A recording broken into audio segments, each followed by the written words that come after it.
Well, good afternoon, everyone.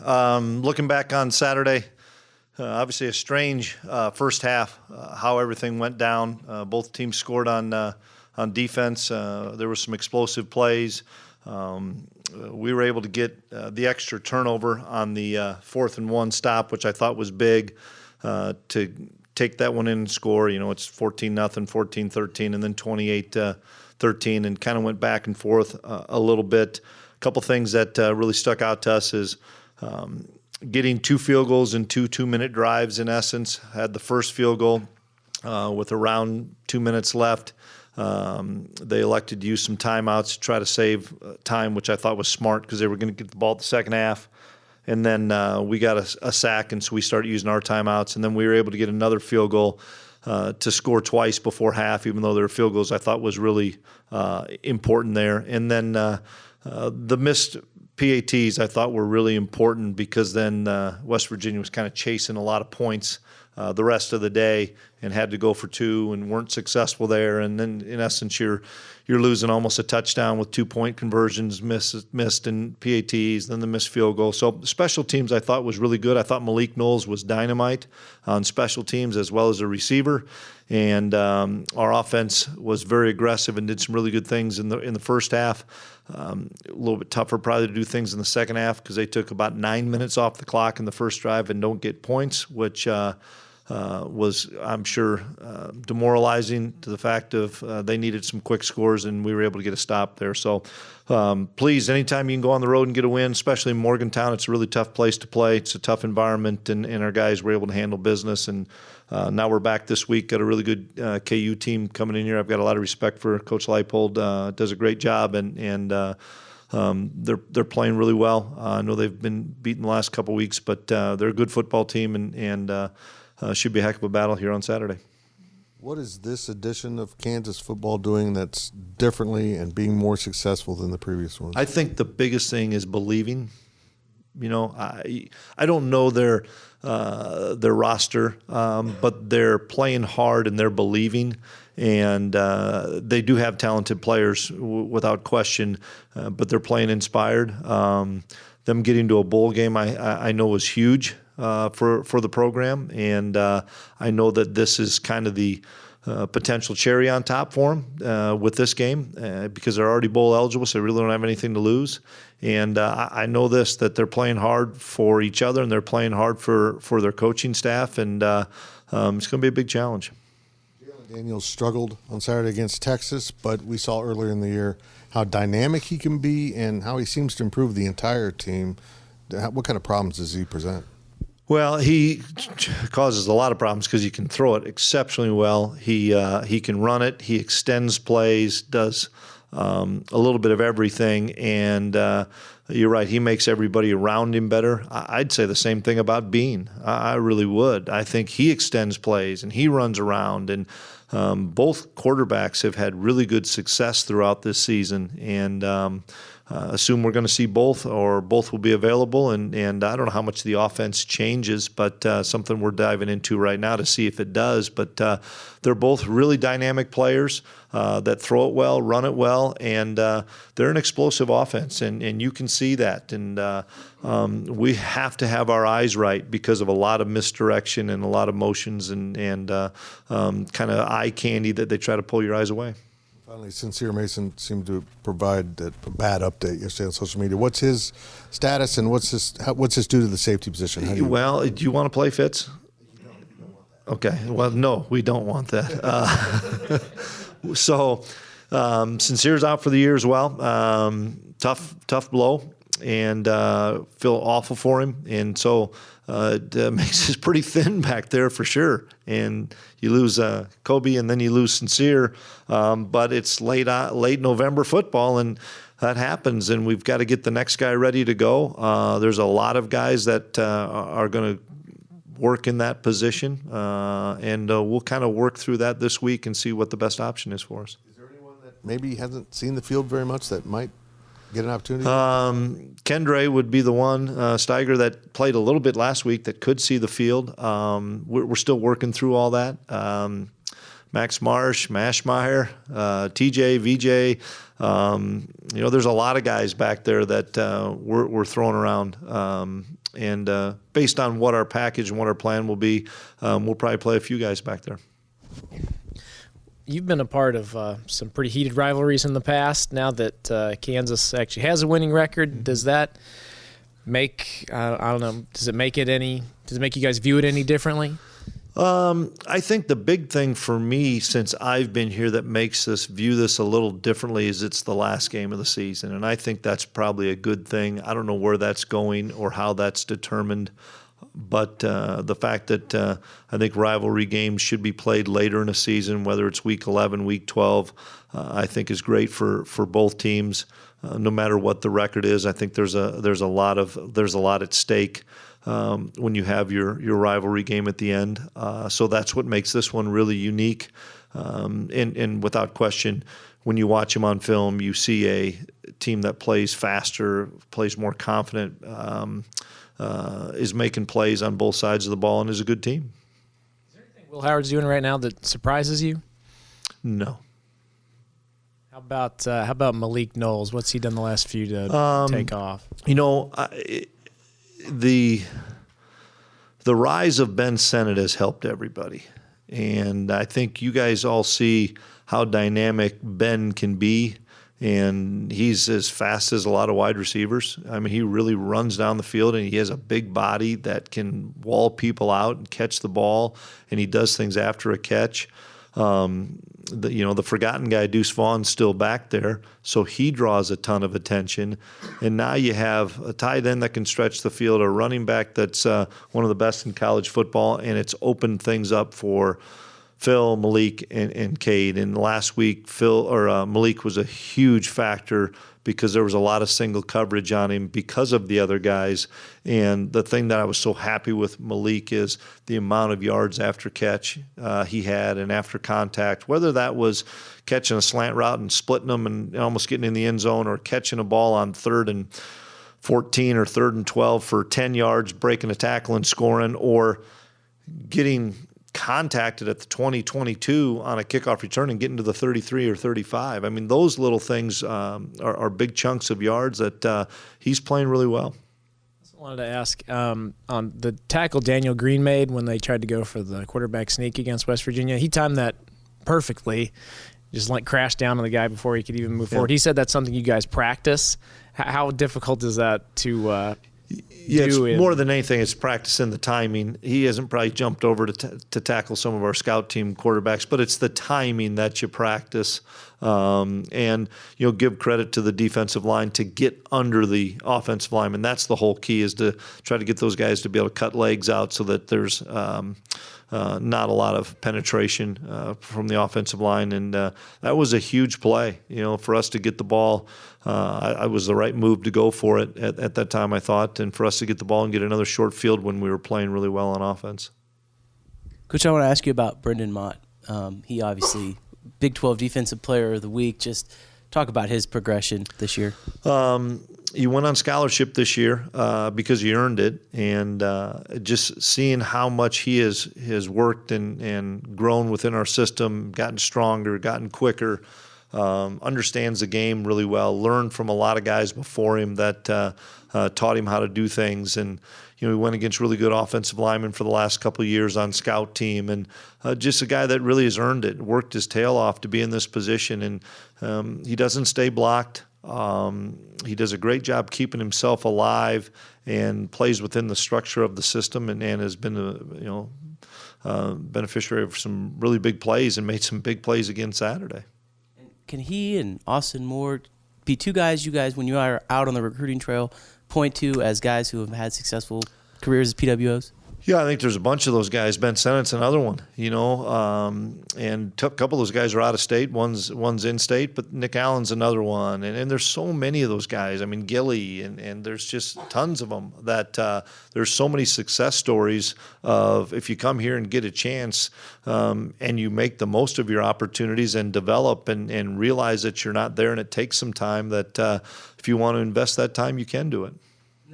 just curious if you had an update on Adrian's status this week. Yeah, he won't play this week, but I know he's improving quite a bit, and he's got good spirits right now. I know he would like to play, but we don't see him available this week. Something would happen really well in the next 3 days, and I doubt that will happen. It's another senior class playing in their last home game under your watch, probably one you've been with longer. Just what does this group mean to you?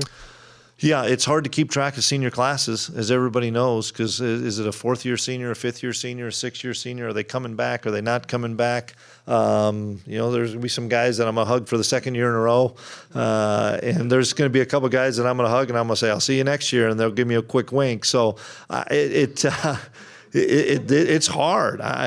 It's kind of a weird dynamic of where college football is at right now.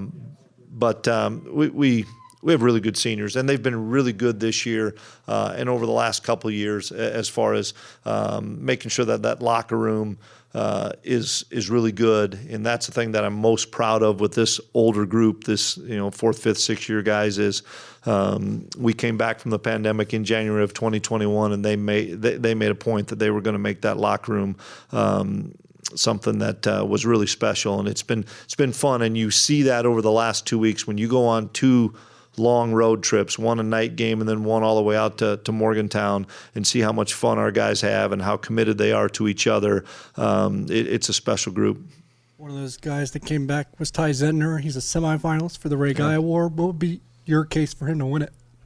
Because he does all 3 for starters, and I know it's the Ray Guy Award, but he does all 3 and doing them all really well. And that's hard to do. I've got a guy that played for me that did all 3, and he knows how hard it is, and he works up here now in Ben LeCompte, and I marvel at what Ty's doing to be doing all 3 of them at the level he's doing them.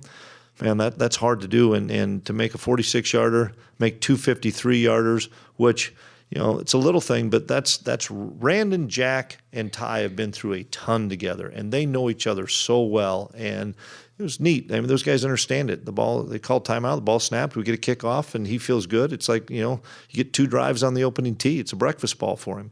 And I thought he banged it and then came back and hit it again. And he's playing really well right now, and he's playing with a lot of confidence. Yeah, you mentioned it last Saturday, but I think you've done it for the last 2 weeks. The jumbo package with Andrew Leingang, kind of like a 6th guy on the line of scrimmage. What was the inspiration for that? Coach Riley, and we got into ran some plays we haven't ran here in a few years. We want to see where Liney's at because KT and Duff are doing a really good job, and we've got good cohesiveness in our O-line and good communication, and we've got to get Andrew some more snaps, and so that the last few weeks has allowed us to get him in the game, and that's given Liney a bunch of confidence. He's going to be a long-time starter here, and so I'm glad we got that package in. In what ways does Kotelnicki with the KU offense scheme guys open so frequently? I think he's got a great mind and very creative, and sees pictures that he's done that has had success, shows the same picture, does something different, or masks the picture, and then with shift trade and motion gets back into something and runs a lot of the same neat stuff in my mind, really, really creative things offensively that it still goes down to the same thing. You have to have your eyes right on defense.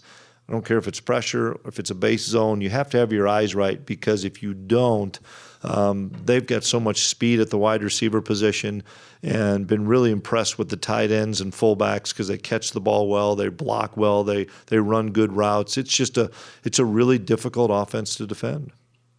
Defensive backfield, who has the baton been passed to as far as that communication aspect? It's got to be Drake and Josh. Those are the 2 older guys that kind of leaned on Kobe.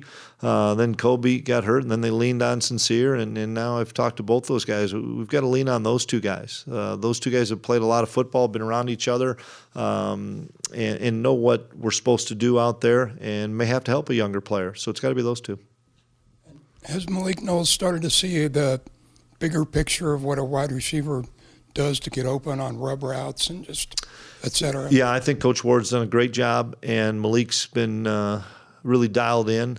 and been a big focal point of our offense, which is important for us to get him the football, however we get him the ball, because he's that dynamic. I think all of us have seen that over his 4 years, but he's just so dialed into the game plan. He's got a great rapport with Adrian, has a great rapport with Will, and excited for the senior year he's having.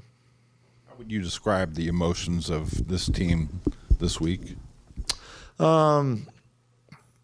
It's interesting because we talked about it at length on Monday. It's not a normal week for a variety of reasons. The first thing is there's no school. And so we're having a normal Monday and a normal Tuesday. We're going to adjust a little bit on Wednesday and Thursday for the Thanksgiving time with potential families, because we have so many guys that can get home from a short distance. That's the great thing about so many local guys.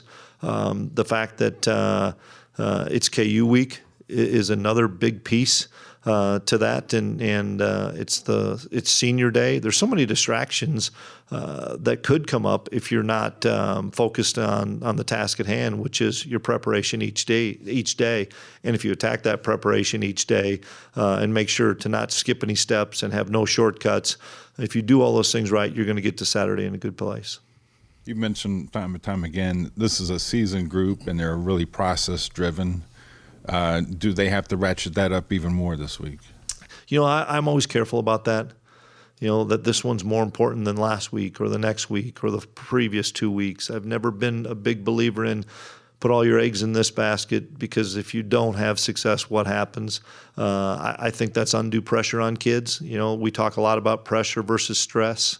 Pressure is something you prepare for and you're ready for and you practice for. Stress is throwing things on kids that don't need to be thrown on, whatever that may be. Some of it's outside noise that they need to be able to block out. And I'm confident we have a really good group of leaders in here, great locker room in there, that they'll block out some of the outside noise and realize that the focus is us. It's not even KU or whatever's coming after. It's us and what we have to do on a daily basis to prepare.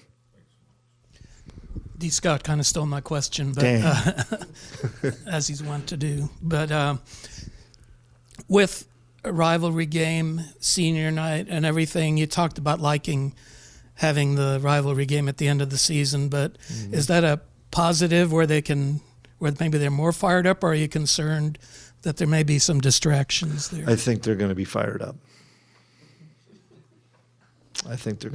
Now, whether or not we're good enough to win, we'll find out on Saturday. But whether or not we're good enough to win is dictated by how we handle today, Wednesday, Thursday, Friday. For someone who hasn't been around the rivalry a ton, what makes this rivalry between K-State and KU something that's unique and special? When we bring back former players, I think it's cool to ask those guys about games. One of my favorite guys is Brooks Barta. Brooks Barta loves this game, and he's going to be busy this weekend. But Brooks Barta is a guy that's talked to our team a few times. I think of people like that, and the former guys, the people that have put on the helmet way before, put on the power cap way before any of our guys have, or been in the positions that I'm in, or any of our coaches have. That's why we play this game. That's what we're trying to honor, and that's who we're trying to honor, is the alumni that laid the foundation for us that started this rivalry. And that's what you've got to kind of keep in the back of your mind too, and not try to get ahead of yourself, because it's those people that you're playing for. I know you care a ton about the alumni and everything that Coach Snyder did to establish this program and help it grow into what it is today. But what was your learning process of this rivalry, and how did you learn about the history of it and everything like that? Just from former players, more than anything. The guys, like I mentioned, like with Brooks and Stan Weber and different people. You ask guys about it. You ask the local Kansas kids, the Brockmanis, the guys that were here when I first got here, Wyatt Hubert, all those guys that tell me about this. And you just try to, you don't want to have anything preconceived of this is what it's about. You just want to ask the guys that have been on the front lines for it. Quick one. a lot of people talk about, like one game at a time. No one game means more than anything. But, you ask an Ohio State or Michigan fan, it's like that one game means more. Like, is that how this rivalry is this week or anything like that? I don't know how other people perceive it. I've been in a lot of rivalry games and been as a player, as assistant coach, as a head coach. I caution people about putting too much pressure or too much stress on kids. It just doesn't do any good, these guys know what's at stake. Our guys are smart enough to realize what's at stake. So rather than putting all that stress on them, let's just handle the day as it goes and make sure that we're prepared for today and prepare for Wednesday and Thursday and Friday, and then we'll see if we're good enough. How have you seen Devin Neal grow from last year into this year? I think it's just reps and experience. I mean, he's the guy. We saw him so early last year that I didn't get to follow how they did after we played him, because I know it was in October, and I don't even know if that was game 2, 3, or 4 in our conference, but I know it was fairly early. But now you get a chance to watch a body of work of a whole season, and he's gotten stronger as the season's gone on. I've always thought he's a really good running back that had speed, had power. Now he's showing vision, he's showing patience, all those things, and so he's having a really good year. And then KU lost some of the more dynamic wide receivers that they had in the past, but they have a group this year that's been really solid. What's impressed you most about guys like Grimm and other guys like They make plays. They can really run. They understand the offense. You got to realize now they're year 2 in the offense, which goes to show you the coaching staff is really good. Scott Fuchs is a good friend of mine, the offensive line coach. Coached with him before. The coaches know what they're doing there. They're really good coaches across the board. I know a couple on defense, know Lance really well, know a couple on offense. These guys are being coached really well. And when you see that and you see it on the film, these guys improve when people believe in them. It's amazing how when guys develop and buy in and believe that how much better they can be. Chris Will said something interesting the other day. He said right now it feels like he knows the offense like the back of his hand. Just wondering, when you watched him in practice or whenever, when did you first realize, hey, this guy's got this thing down? Oh, just taking it from spring, like we talked about when he had all the reps with the ones in the spring of 2022, and then watching him continue to grow through fall camp, and just I sit in the quarterback meetings a decent amount with CK, and he's got the answers to a lot of the questions, and he's very calm. He's very confident. If Colin makes a mistake in calling something, Will can correct it. Doesn't happen very often, but Will can correct it, or Will say, "You sure you want that?" And oh no, wait, yeah, let's do it this way. I mean, the kid you've been around him for 3 years, and that goes back to the question of the wide receivers at KU and our quarterback here. When people believe in you and you buy in and you work hard and you understand there's a process, you improve, and he has improved really well this year. It's been remarkable.